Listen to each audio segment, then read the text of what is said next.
the tubers, I don't know. We'll see. So anyways, my bush beans, as you can tell, are living up to their name, becoming just bushy and to the ground. And if you look, we got some green beans under here, some green beans growing, some here and there, and the pole beans are doing what they're doing. You see it look like a little Cinderella little beanstalk there, just kind of going right up the trellis, doing what they're supposed to be doing, and they're doing it down there too. And so you can see the bush beans and the tomatoes. They're up to my shoulders now. I mean, they're just huge. I mean, you guys know that's a 6-foot there's an 8-foot T-post that's pounded 2 feet in the ground. So that's, well, actually it's a little less than 2 feet, but because I'm 6 foot, and actually to the top of my head is the top of the post. So they're a foot and a half shy of 6 foot, so they're 4.5 foot tall. I don't know, that's a guesstimation. I don't know, because it's weird, because if you look at my shoulder to the plant, it's pretty much there. I got some pretty decent sized tomatoes in here.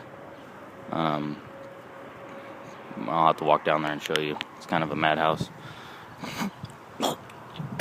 And my corn, doing real well.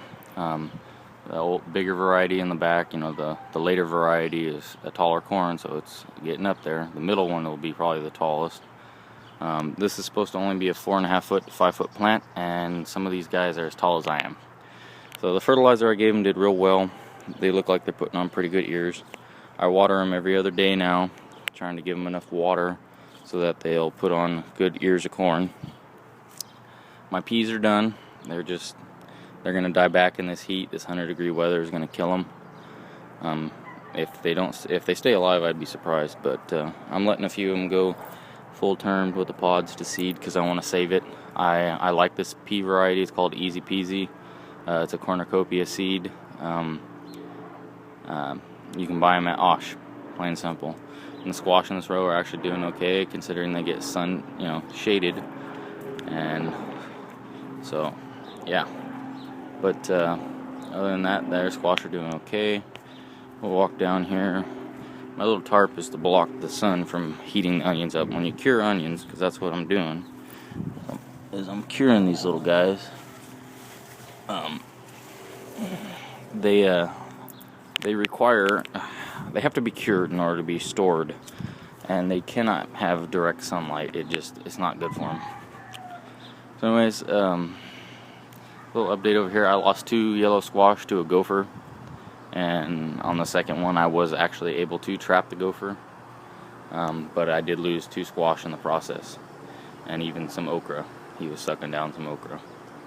And I actually got some little okra under there. I need to pull off a few little okra. Other than that, my squash is doing okay. Hanging the trap, ward off evil spirits, evil gopher spirits, little bastards. So yeah, this area kind of got hit hard this year. Last year I didn't have any problems with gophers, but this year I've just been having real problems with them. But that's gardening. It's not a perfect science. And as you can see, the little leaf hopper there, leaf hoppers and whiteflies. But right here is where I'm hoping to put some pumpkins. I don't think I'm going to put all of them. From the gopher experience, I don't want to put all my eggs in one basket, so to speak. So I'm going to put a few of them here in these hills that have a pre-plant fertilizer, triple 15 down. So to get a good start when they start growing. And as you can tell, you can see down in there, yeah, that's an okra. And unfortunately that was a squash that got murdered. And my winter squash, these butternut, you can see them in there. I mean, they're everywhere. I'm gonna have butternut squash up the yin yang, which is a good thing. Isn't a bad thing. It's a good thing. And these corn plants are taller than I am, so they're about 7 foot actually. And they're looking good. I'm very pleased with them. They're very good looking corn plants. And always plant early on your corn, guys, because you don't want it to cross-pollinate with genetically modified corn. Field corn that could be up to 2 miles away from you, and you'd never know it. That's another topic I could talk about, but I don't like to. I like to think that my corn isn't genetically modified. But and here's the tomato. I'll show you. Here's a Brandywine pink.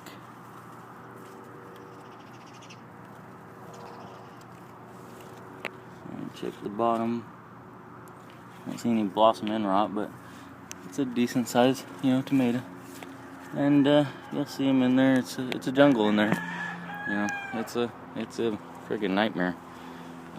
You walk through here and it's like you come out smelling like tomatoes, even though you didn't eat them or anything. It's like, oh man, that hurt. Yeah, I stepped on a goat head or something. I'm not barefoot, but it's really hard to maneuver in here. But I want to get back to these Cherokee Purple because I wanted to show you guys some of these mega blooms that they put on. They're just huge tomatoes, and they call them mega blooms. Like here's one right here. I mean, this sucker is the size of my hand. I mean, that's a tomato. And they're called Cherokee Purple is the variety. And I think I'll continue to grow them depending on how they ripen up. They're a purple tomato. It's like weird in the middle here. It kind of opens up. And we're back into the Brandywines. And there's some decent tomatoes here and there, Tomatoes, they're everywhere. You never know where you're going to find them. But the camera's right at my face level. And right behind my eyes, actually. And you can see how tall these tomato plants are. And I don't think I'm going to try and rope them anymore because it's kind of pointless. I mean, you can tell those are like 7-foot corn plants, and that tomato's not too far behind them. Here's another one. This is a good one. Look at the size of that sucker. That's a big tomato. Yeah, I don't really care what anyone says. There's some pretty decent. This is my first year ever growing beefsteaks, so yeah, there's some pretty decent tomatoes in here. I like them. I'm gonna smell like tomatoes now. I gotta take a shower. It's the vines, they like do juice you up. It's weird. But here we're kind of coming into the Black Krim and Mr. Stripeys, which are a yellow tomato. I'm gonna pick these guys up here. Yeah, in an accident, I don't like to walk through it because every time you do, you're breaking little branches and stuff. So I try not to walk through there, and it paints my shorts green. So yeah, my tomatoes are getting big. I'm actually stopped with the fertilizer. I think I'm done with the fertilizer. If anything at all, if I fertilize them, it will be with a calcium-based fertilizer like CN9, most likely. I don't want a whole lot of nitrogen. I just want some calcium. And the phosphorus and stuff I think I'll be okay with. I may put in some KTS or something, I don't know.